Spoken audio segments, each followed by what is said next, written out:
안녕하십니까. 향군 안보교수 임유정입니다.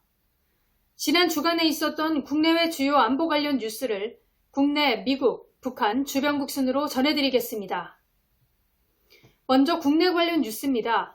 합동참모본부는 북한이 1월 27일 오전 8시경 함흥 일대에서 동해상으로 단거리 탄도미사일로 추정되는 발사체 2발을 포착해 군은 관련 동향을 예의주시하며 대비태세를 확고히 유지하고 있다고 밝혔습니다. 청와대는 국가안전보장회의를 소집해 북한의 연속된 미사일 발사가 한반도와 지역의 평화와 안정을 바라는 우리와 국제사회의 요구에 반하는 것으로 매우 유감스럽다는 입장을 재차 밝혔습니다. 북한은 앞서 1월 5일을 시작으로 지난 25일까지 탄도미사일과 순항미사일 5차례를 발사했으며 이번 미사일 발사는 올해 들어 6번째 무력 시위이자 지난 20일 보도된 당 정치국 회의에서 핵실험 및 대륙간 탄도미사일 발사 유해 철회 가능성을 시사한 후 닷새 만의 도발입니다. 미사일 종류는 물론이고 발사 장소 및 플랫폼을 다양하게 전환하며 언제 어디서 무엇으로든 치명타를 날릴 수 있음을 과시하는 동시에 추가 대북 제재 강화를 시사하며 대북 압박에 나서고 있는 미 행정부의 강대강 대치를 통해 역으로 대미 압박에 나서고 있는 모양새입니다. 전문가들은 향후 남북미 협상 국면으로 전환 가능성 대비 1월 말까지 긴장 수위를 최대한 끌어올리되 베이징 올림픽 개막 등을 고려해 미 본토를 겨냥한 ICBM이나 핵실험 등 고강도 도발보다는 IRBM 등 중간 단계 도발을 통해 압박 수위를 한층 높이며 한미 당국의 반응을 지켜볼 것이라는 관측입니다.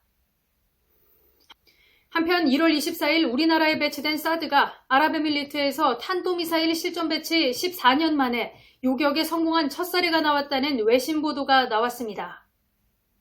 미국의 군사 전문 매체 디펜스 뉴스는 지난 17일 예멘 반군 후티가 아부다비를 공격할 때 사드가 가동돼 탄도미사일 한 발을 요격했다고 전했습니다. 아랍에밀리트는 미국에서 사드를 최초로 들여온 국가로 2013년 후티 반군과 이란 등의 탄도미사일 공격에 대한 방어수단으로 미국의 한개 포대를 구매해 2015년부터 운용 중이며 사드는 고도 40에서 150km에서 탄도미사일을 요격하는 대공 방어체계로 발사대 6기와 요격미사일 48발 등의 한개 포대를 구성합니다. 미국은 사드 총 7개 포대를 미 본토 외에 괌, 이스라엘, 한국, 일본 등지에 배치해 운용 중이며 북한의 핵미사일 위협이 커지면서 2017년부터 경북 성주에 주한미군 사드 1개 포대를 배치해 운용 중입니다. 다음은 미국 관련 뉴스입니다. 미국 폭스뉴스는 지난 23일 두 곳의 여론조사기관과 함께 유권자 1,001명을 대상으로 벌인 여론조사 결과를 공개했습니다. 이 결과에 따르면 북한의 미사일 시험 발사에 대해 응답자 68%가 우려한다고 답해 러시아와 우크라이나 긴장 고조 상황을 우려한다는 응답률 62%보다 높게 나왔습니다. 이는 미국인들이 러시아의 침공 위협이 높아지고 있는 우크라이나 사태보다 북한의 미사일 문제를 더 큰 위협으로 생각한다는 것을 의미하며 미국 유권자들은 최근 북한이 잇따라 발사하는 신형 미사일이 미국 본토를 겨냥할 수 있다고 보고 언제 쏠지 몰라 촉각을 곤두세우는 모습이라고 전했습니다. 한편 뉴욕타임스의 23일 보도에 의하면 바이든 대통령은 러시아의 우크라이나 침공에 대응하기 위해 우크라이나와 국경을 맞댄 폴란드와 루마니아 및 러시아 접경의 발트 3국에 최대 5,000명의 미군을 추가 파병하는 방안을 검토하고 있는 것으로 알려졌습니다. 또한 미국은 2회에 걸쳐 우크라이나에 탄약 등 80만 톤을 지원했으며 독일의 폭격기, 흑해엔 전함을 추가 배치하는 방안을 검토하고 있는 것으로 알려졌습니다. 특히 최대 5,000명 파병을 검토하고 있는 바이든 행정부는 러시아가 침공하면 증파 규모를 2보 10배로 늘릴 것이라고 전했습니다. 러시아 침공 현실화를 염두에 둔 것으로 최대 5만 명의 미군이 우크라이나 서북쪽, 서쪽, 남서쪽에 배치될 수 있다는 것으로 우크라이나 북쪽 벨라루스와 동쪽 돈바스 지역 국경, 남쪽 크림반도에 배치된 러시아군 12만 7천 명이 우크라이나를 각각 동서 3면으로 둘러싼 채 대치하는 형국이 될 수 있는 상황입니다. 유럽에서는 영국과 스페인, 프랑스 등이 우크라이나에 군사적 지원을 하고 있으며 미국과 유럽은 긴장을 완화하기 위한 일련의 대화를 지속하면서도 군사공격을 감행할 시 초강력 대응을 경고한 상태입니다. 토니 블링컨 미 국무장관은 이날 러시아군이 한 명이라도 우크라이나에 진격하면 미국과 유럽의 신속하고도 혹독한 연합 대응이 뒤따를 것이라고 경고했습니다.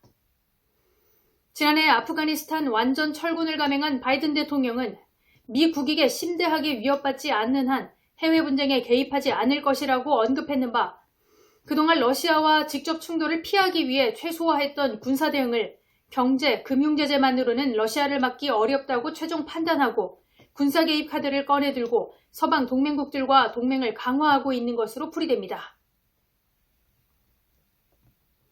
다음은 북한 관련 뉴스입니다. 새해 벽두부터 6차례 미사일 릴레이 도발에 나선 북한이 열병식을 준비하는 움직임이 포착됐습니다. 한미 정보당국은 2월 16일 김정일 생일 80주년에 맞춰 열병식을 강행할 가능성에 주목하면서 관련 동향을 주시 중이라고 밝혔습니다. 1월 20일 군 소식통에 따르면 최근 평양 인근 미림 비행장에서 다수의 병력 장비가 집결 행진하는 모습이 정찰 위성 등에 포착됐으며 한미는 열병식 예행 연습으로 보고 있습니다. 위성에 잡힌 현장에선 ICBM과 같은 전략 무기는 포착되지 않았고 동원된 병력은 예년 열병식 수준으로 알려졌습니다. 북한은 지난해 9월 9일 정권 수립 73주년을 맞아 김일성 광장에서 정권 수립 73주년 심야 열병식을 개최했으며 당시엔 예비군격인 노농저기군과 경찰격인 사회안전무력 소속 병력 무기만 동원됐으며 김정은의 육성연설도 없었습니다. 올해는 김정일 생일 80주년과 김일성 생일 110주년을 기념하는 대대적 행사를 예고한 만큼 이번 열병식이 2020년 11월 당찬건 75주년 열병식 때처럼 신형 ICBM 등 전략 전술무기를 대거 동원해 김정은 집권기의 국방력 강화를 과시할 것이란 관측이 나오고 있습니다. 다음은 주변국 관련 뉴스입니다. 1월 20일에 열린 미일 화상 정상회담에서 기시다 후미오 총리가 표명한 일본의 국가안보전략 등 전략문서 개정 의향을 바이든 미국 대통령은 환영한다고 답했습니다. 일본 방위력 증강 추진의 핵심인 적기지 공격 능력 확보는 유사시에 적국을 원거리에서 선제적으로 타격할 수 있는 수단을 얻겠다는 것으로 미일이 그간 미사일 방어에서 유지해온 미국은 창, 일본은 방패라는 원칙에서 사실상 벗어나는 것입니다. 이는 일본 평화헌법에 근거한 무력 공격을 받았을 때만 방위력을 사용하고 실력 행사 방식도 자위를 위해 필요한 최소한의 범위에 그치도록 하는 전수 방위 원칙을 훼손한다는 우려가 국내외에서 나오고 있습니다.